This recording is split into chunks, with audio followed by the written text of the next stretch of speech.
No tervist! Vahest tahaks teha video mõnel lihtsamal ja poolnaljakal teemal, mille puhul polegi nagu kohe selge, kas selle video aluseks olevat teadusuuringut oli ikka tarvis teha või mitte.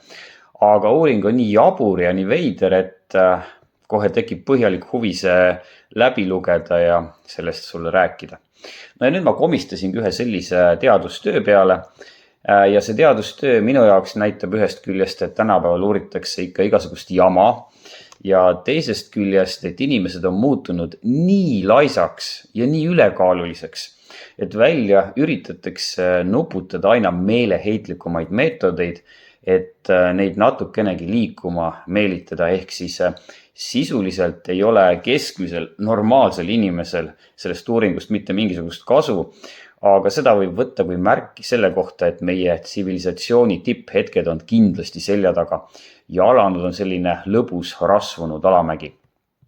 Minu jaoks on sellised uuringud ka kindel indikatsioon ses suunas, et veel 2 või 3 põlvkonda ja meie järeltulijad ronivad puu otsa tagasi ja hakkavad seal teineteist oma väljaheidetega loopima.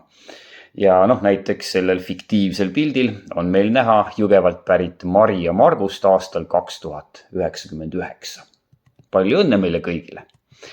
Aga tagasi teema juurde. Mainitud teadustöö ise on selline. Ja uuriti selles teadustöös, kas ja mil määral kulutab jala väristamine kaloreid ja kas sest tekkiv kalorikulutus võiks olla nii suur, et seda võiks tugevalt ülekaaluliste ja spordivaenulike inimeste puhul võtta kui kasulikku füüsilist aktiivsust. Teadustööks leiti 15 napilt ülekaalulist noort inimest, kel paluti kas teaduse nimel 20 minutit paigal istuda või siis istuda ja väristada 20 minutit oma ühte jalga. Jala väristamine pidi toimuma vertikaalselt ehk siis üles-alla ja katsealustel paluti mitte väga pingutada, vaid väristada oma jalga nii, nagu inimesed ikka aeg-ajalt närviliselt ja alateadlikult jalga väristavad. Ja enne kui ma nüüd selle teadustöö tulemustest räägin, ma tahaksin tegelikult öelda midagi positiivset ja toonitada, et see teadustöö ise on ette valmistatud ja läbi viidud väga hästi. Siin on tehtud palju väga täpseid mõõtmisi ja analüüse, on palju vaeva nähtud, higistatud ja selles osas mul tegelikult ei olegi midagi halba öelda. Lihtsalt ma ausalt ei ole üldse kindel, kas kogu seda auru ja raha, mis antud teema peale kulutati, ei oleks võinud kasutada kuidagi mõistlikumalt. Aga räägime nüüd tulemustest ka. Selgus, et 20 minutit jala väristamist tõstis katsealustel kalorikulu keskmiselt 16% võrra, ehk siis keskmiselt 0,26 kilokalori võrra minutis. Ehk siis võrrelduna sellega, kui nad lihtsalt istusid, kulutasid nad 20 minutit ühte jalga väristades 5,2 kilokalorit enam. Mul on praegu tegelikult väga raske oma sarkasmi geene alla suruda, nii et ma tõesti vabandan, kui ma natuke liiga palju oma silmi pööritan. Aga kui me võtame ühe korraliku purksi, mida süües sa saad näiteks 300 kilokalorit, siis suudad sa ühte jalga 20 minutit väristades sellest ära kulutada tervelt 1,73%. See on nüüd küll see koht, kus tuleks öelda, et nendele teadlastel tuleks kindlasti anda Nobeli preemia.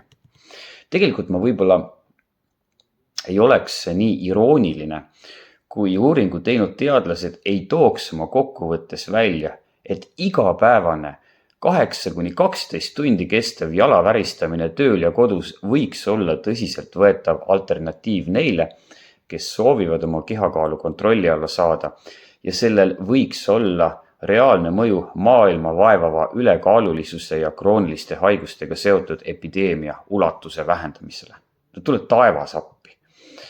Aga anyways, kui sa nüüd lähed näiteks homme tööle ja vaatad, et su töökaaslane, kes on natukene või natuke rohkem ülekaaluline, väristab terve tööpäeva jalga, siis sa tead nüüd, et ta ei ole närvihaige ja see ei ole ka märk saabunud või lähenevast insuldist, vaid ta teeb lihtsalt trenni.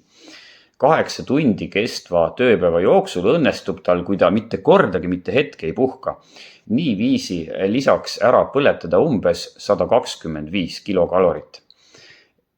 Võib-olla sa teed talle siiski teene, kui ütled, et sama koguse kaloreid suudaks ta ära põletada, kui ta näiteks, kõnniks 10 minutit reipa sammuga treppidest üles alla või lihtsalt kõnniks mõõduka tempoga umbes 20 minutit.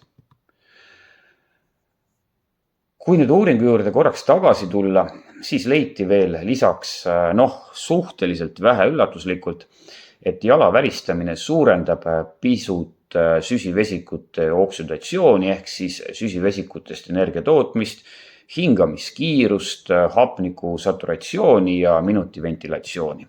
Muide, kui ma ennem ütlesin, et keskmisel normaalsel inimesel ei ole sest uuringust mingit kasu, siis ühe asja ma saan siit küll välja tuua. See on ainus asi tõenäoliselt, mille võiks kõrva taha panna ja meelde jätta. Kui sa nüüd vaatad seda tabelit, siis on selgelt näha, et see, kui sul on jalal suurem lihasmass, suurendab jala väristamise käigus kulutatavate kalorite hulka oluliselt. Ehk siis, tõlgin, kui sa teed regulaarselt jõutreeningut ja sul on tugevad lihased ja su kehakompositsioon on hea, ehk siis on sul rohkem lihaseid ja vähem pekki, siis kulutad sa igapäevaselt enam kaloreid ka siis, kui sa mitte midagi ei tee ja loomulikult ka siis, kui sa oma jalga väristad. Seega võta ennast kokku ja tee 3 olulist otsust, et olla tervem, tugevam ja õnnelikum.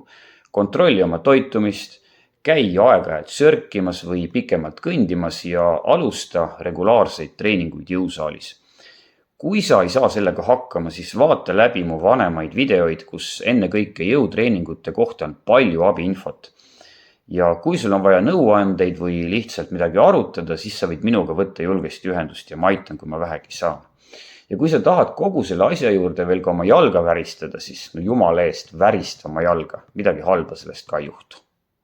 Jõusaalis näeme!